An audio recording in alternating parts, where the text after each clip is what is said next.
مشاهدينا الكرام، السلام عليكم ورحمة الله تعالى وبركاته. مصلحة الأرصاد الجوية ترتقب لنهار الغد بإذن الله أجواء غائمة بالمناطق الغربية مع تساقط بعض الأمطار. تصبح الأجواء غائمة كذلك بالمناطق الوسطى خلال الظهيرة.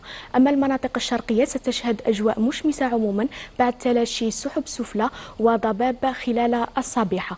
للإشارة رياح قوية نسبيا بالهضاب العليا الغربية. بالنسبة للمناطق الجنوبية أجواء غائمة بالجنوب الشرقي إلى غاية الصحراء الوسطى وأقصى الجنوب مع تساقط أمطار على شكل زخات رعدية بمنطقة تندوف وبني عباس مرفوقة بحبات من البرد. أما المناطق الأخرى ستشهد أجواء غائمة كذلك بشمال الصحراء ومنطقة الواحات إلى غاية الجنوب الشرقي خلال الظهيرة أقول.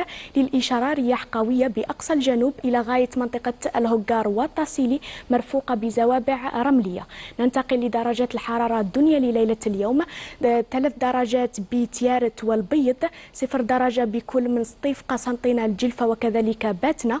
مقاييس تتراوح بين 5 درجات و9 درجات بالسواحل، 15 بتندوف كذلك بأضرار، 8 درجات بغرداية، 9 درجات بإليزي جانات وكذلك تمنراست. لترتفع أقصى الجنوب ب17 درجة.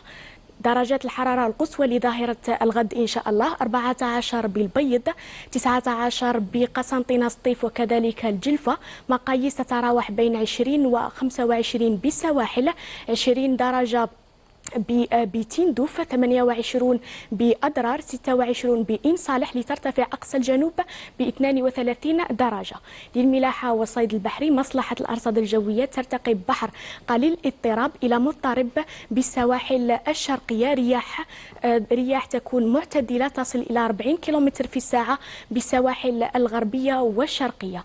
أما عن توقيت شروق الشمس سيكون على الساعة 6:55.